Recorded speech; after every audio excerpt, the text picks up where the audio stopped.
Hello, my dear students. How are you? Hope so you are fine at your home. So, dear students, I am making this video for the basically MSc students of mathematics. It is the topic of advanced measure theory. And if you look at, I am taking the topic of Lebesgue-Stieltjes integral. So, before defining this Lebesgue-Stieltjes integral, we are defining a cumulative distribution function. So for this what we are doing, we are taking set of reals x, again beta is the class of, here look at this, here we are taking beta as the class of Borel sets, which you have studied in your measure theory. Basically we are considering about the open sets. So when we are going to define a measure mu on this beta, the class of Borel sets, so we are saying that a measure mu defined on beta and finite for bounded sets, it is called a Bayer measure. So what we are saying it as a Bayer measure. So to define Bayer measure, what we are saying that we are defining a measure mu on the class of what? Borel sets. And if it is finite for bounded set, then we say that it is the Bayer measure. On which line? Real line, because you are taking the set x as R. Okay. So now just I discussed that we are going to define with help of this mu the Bayer measure, a cumulative distribution function of mu. So what we are taking to each finite measure, Bayer measure, we associate a function f by setting. So fx, look dear students, what we are taking, fx equal to mu measure of minus infinity to x. So it is closed from x. So this is what fx. Here we are saying this f is the cumulative distribution of mu, and it is real valued monotonic increasing function. And from here what we are getting, mu of ab, mu of ab is equal to fb minus fa. So if we are taking this fb minus fa, so what we are getting, mu of ab. I am explaining it to you how we are getting. So I am writing it here. So dear students, value of fx is mu of minus infinity x. So if we take from here fb minus fa, so fb minus fa is what? Mu of minus infinity to b minus mu of minus infinity to a. So if we go through the real line, look at this. Suppose I am taking minus infinity plus infinity here, and because we are subtracting a, so a is less than b, so I am taking here a, here I am taking b. So if you look at this, what we are doing, I am writing ab, b. So dear students, what you have to do, you have to take mu measure of minus infinity to b, means to say this to this, in which b is included. And we are subtracting minus infinity to a, in which a is again included. Means to say we are removing values from minus infinity to a. So automatically you get the value from a to this b. That's why we get this value as mu of a excluding b included. So this value we are getting, mu of ab equal to fb minus fa, fb minus fa equal to mu of ab. Okay. So what I was saying that this f which we define by this formula, and keep in mind that this mu is what? The Bayer measure.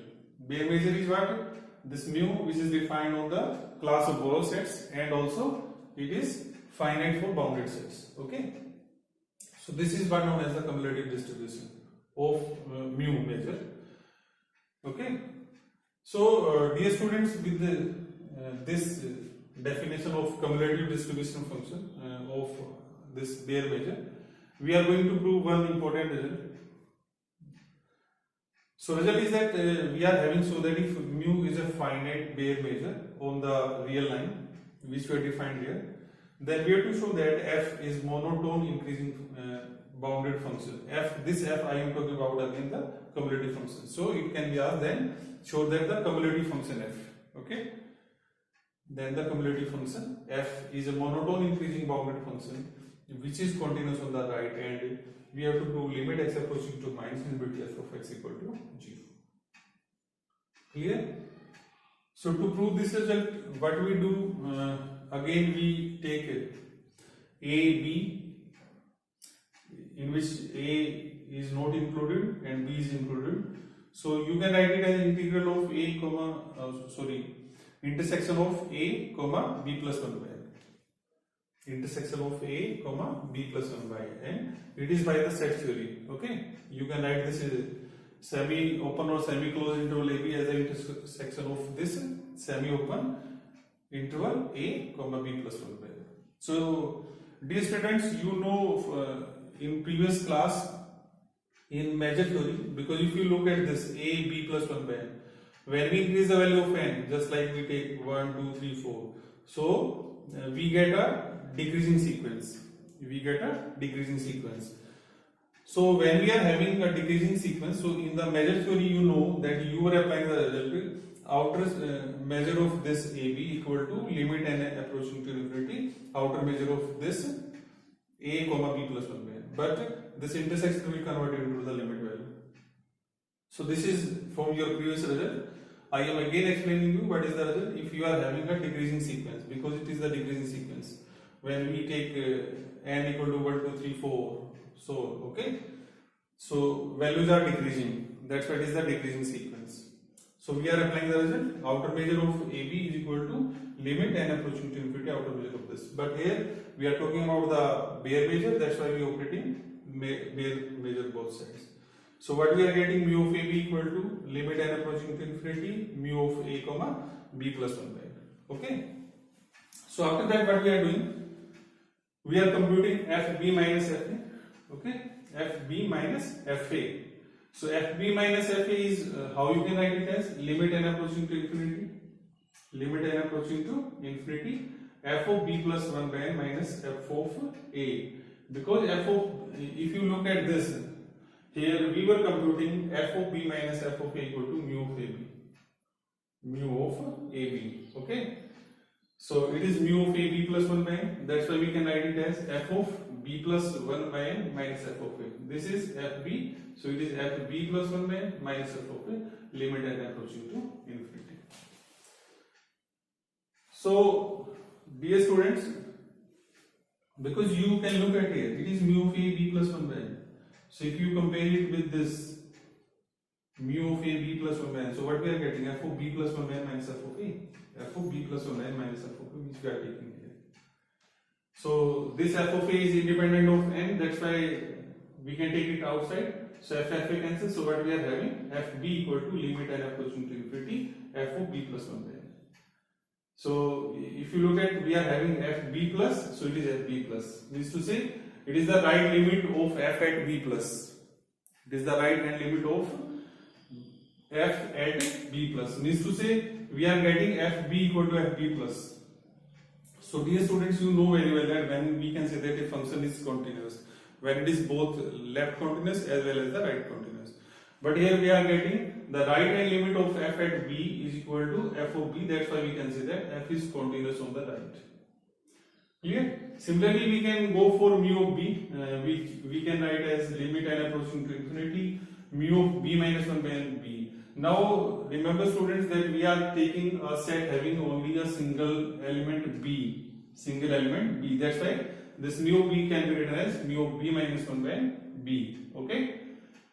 Limit n approaching to infinity. Again apply the result of mu of b minus 1 by n b from here. Fb minus fa, that's why we can write it as fb minus f of b minus 1 by n. F of this last value minus f of this first value. Okay. So again if you look at this, it is fb and it is fb minus. So we are having mu of b equal to f of b minus f of b minus. So this left side is 0 if and only if this mu of b is 0, mu measure of this b is 0. That's why we can say that f is continuous at b if and only if the singleton set b has measure 0. Okay. So this was the condition of right continuous and it is the condition of left continuous. That's why we are saying that f is continuous at P if and only the singleton set B has measure 0. Okay. So now look at this. Because in previous classes you have proved that the singleton set is having measure 0.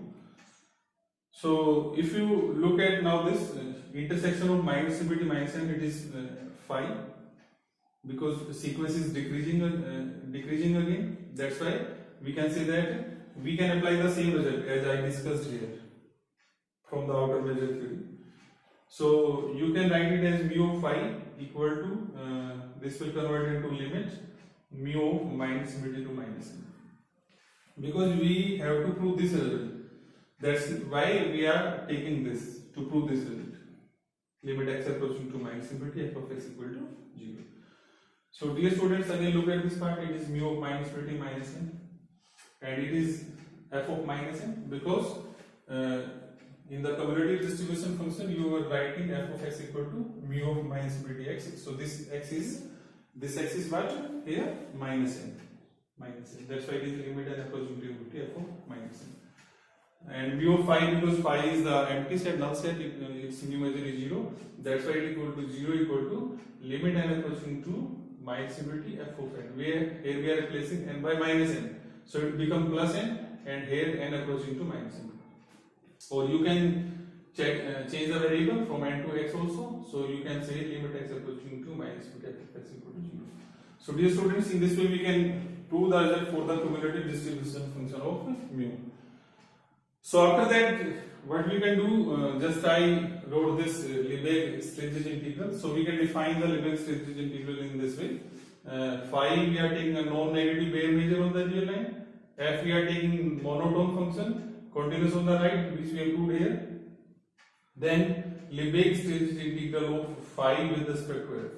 Phi means to say the non-negative Bayer measure, and this f the monotone function or the cumulative function. So we can write it, the Lebesgue-Stieltjes integral of f phi with respect to f as integral phi with respect to f is equal to integral phi d mu. This mu comes from this f which we have connect here, f and the mu, where mu was the Bayer measure. So in this way we can say this integral phi df equal to integral phi d mu, where mu is the Bayer measure and fx is the cumulative distribution.